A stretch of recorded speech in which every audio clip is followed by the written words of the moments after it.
Hello guys, അപ്പോൾ ഇന്ന് നല്ലൊരു മഴയുള്ളൊരു ദിവസമായിരുന്നു. അപ്പോൾ നമുക്ക് മഴ നനഞ്ഞാലോ? എല്ലാവരും വായോ.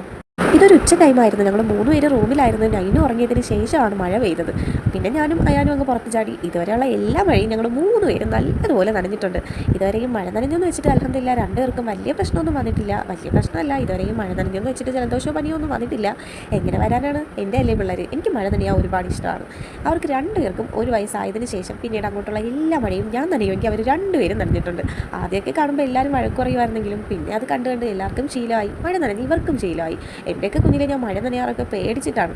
മഴ നനയാൻ പോയാൽ ഉമ്മയുടെ നിന്ന് നല്ലത് കിട്ടും. ഉമ്മ കാണാതെ ഒളിച്ചും പാത്തൊക്കെയാണ് ഞാനും ആച്ചിയും പാച്ചുമൊക്കെ മഴ നനയാറുള്ളത്. പക്ഷേ എൻ്റെ അയാനും അതിനും അങ്ങനെയല്ല. മഴ കണ്ടു കഴിയുമ്പോഴത്തേക്കും ചോദിക്കും നമുക്ക് നനഞ്ഞാലോ എന്ന്. അവർക്ക് മുന്നേ ഞാൻ ചാടി ഇറങ്ങും. പിന്നെ അവരും കൂടെ അങ്ങ് കൂടും.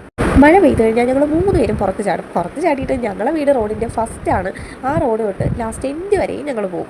ഇന്ന് നൈനും ഇല്ലാത്തതുകൊണ്ട് വലിയൊരു സുഖമില്ലായിരുന്നു. ഇല്ലെങ്കിൽ 2 പേരും കൂടി മഴ നനയും. ഇന്ന് പിന്നെ ഞാനും മഴ നനയാനില്ലാത്തതുകൊണ്ട് പാവാൻ ഒറ്റയ്ക്കാണ് മഴ നനഞ്ഞത്. അങ്ങനെ ഞങ്ങൾ കുറച്ച് നടന്നു എത്തിയപ്പോഴത്തേക്കും അപ്പുറത്തെ വീട്ടിലെ പിള്ളേർ അവരും അതേപോലെ മഴ നനയുന്നുണ്ടായിരുന്നു.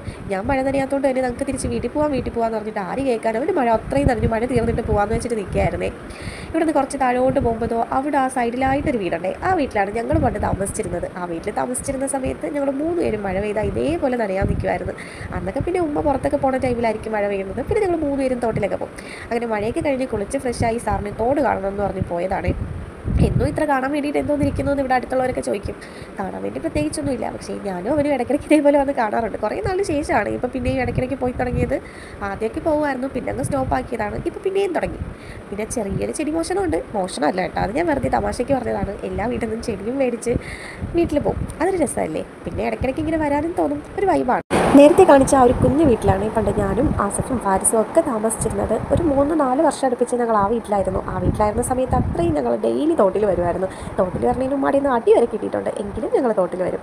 ആ ഒരു സമയത്ത് മഴ ടൈം ഫുള്ള് ഞങ്ങൾ തോട്ടിലായിരിക്കും. ഞങ്ങൾ മാത്രമല്ല, അപ്പുറത്ത് ആരി ചേച്ചിയും ഉണ്ണിച്ചേട്ടനും ഷിബിനാത്തായും ഫാസിലാത്തായും ഞങ്ങളൊരു ഗ്യാങ് തന്നെ ഉണ്ട്. എല്ലാവരും തോട്ടിലായിരിക്കും. നല്ല രസമായിരുന്നു. ഇന്ന് പിന്നെ തോട് വൃത്തിയില്ലാത്തതുകൊണ്ട് അയാൾ ഞാൻ ഇറങ്ങാൻ വേണ്ടിയിട്ട് വലുതായിട്ട് അങ്ങ് പ്രോത്സാഹിപ്പിച്ചൊന്നുമില്ല. നീറ്റായിരുന്നെങ്കിൽ ഞാനും കൂടെ ഇറങ്ങുമായിരുന്നു. ഞങ്ങൾ നീന്തി കുളിച്ചുകൊണ്ടിരുന്ന തോടാണ് ഇത്. ഇപ്പോൾ ഈ തോട്ടിൻ്റെ അവസ്ഥ കണ്ടില്ലേ.